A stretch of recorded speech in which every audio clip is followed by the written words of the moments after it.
And garam masala is a quintessential Indian spice used across Indian kitchens. Different families, different regions have their own version. Some people add red chilies, some people don't. In Gujarati cooking, we don't use much of black cardamom, so my garam masala does not have any black cardamom in it. It varies based on personal preference, family preference, regional preference. So you can experiment and make your own garam masala based on what you like, the flavor profiles that you like. Typically, a garam masala base is made out of cumin and coriander, and then you add other warming spices. Black pepper tends to be used very commonly. In Indian cuisine, cinnamon is actually a savory spice and used very commonly in garam masala mix for savory cooking.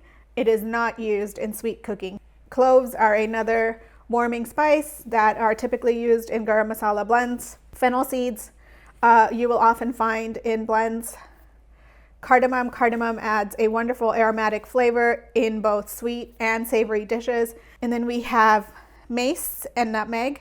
So mace and nutmeg are actually from the same plant. The nutmeg is the seed and the mace is a skin that's wrapped around the nutmeg seed. And then we have a little bit of star anise. Anise is optional. Not all garam masalas will have a star anise included. This is Indian bay leaf, often found in garam masala blends as well. And I'm going to share with you how you can make your own, and it tastes so much better than store-bought, and it's really, really easy to do. So I'm going to add in the coriander seeds, the cumin seeds, the fennel seeds, the black pepper, the cloves, the cardamom, the star anise, the nutmeg, the mace, and then for the cinnamon, I'm just going to break it up a little bit so that it's easier when I'm ready to blend it.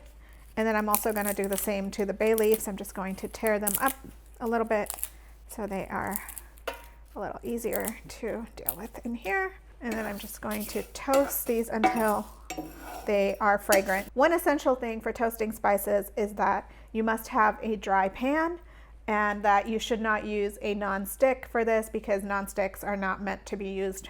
I like to use my cast iron pan for this. You can use a tawa, you can use a steel frying pan.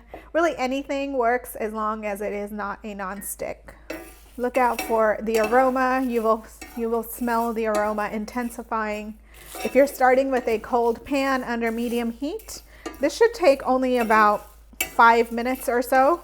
It is very fragrant now, so I'm going to take it off the heat and let it cool. So I'm just going to set it aside. Transfer the garam masala to a separate bowl or container so it doesn't keep toasting on the hot container. Set that aside and let it cool. So my spices have cooled.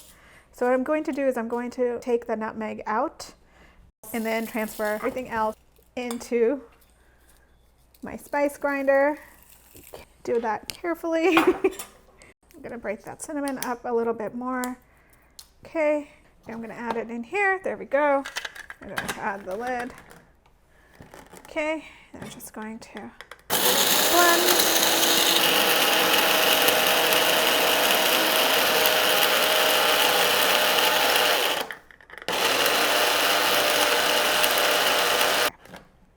All right, that looks good. I'm going to get the nutmeg done and then we'll transfer it into a bowl and mix it all up.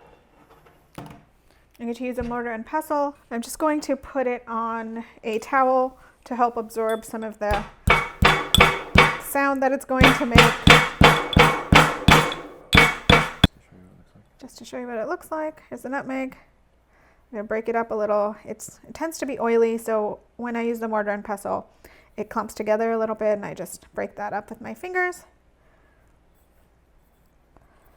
And I'm going to transfer this back into the blender so that it gets a really nice mix. And I'm going to just pulse for a few more seconds. And All right, and there we have it, homemade garam masala. Thanks so much for watching. If you like this video, please like and subscribe.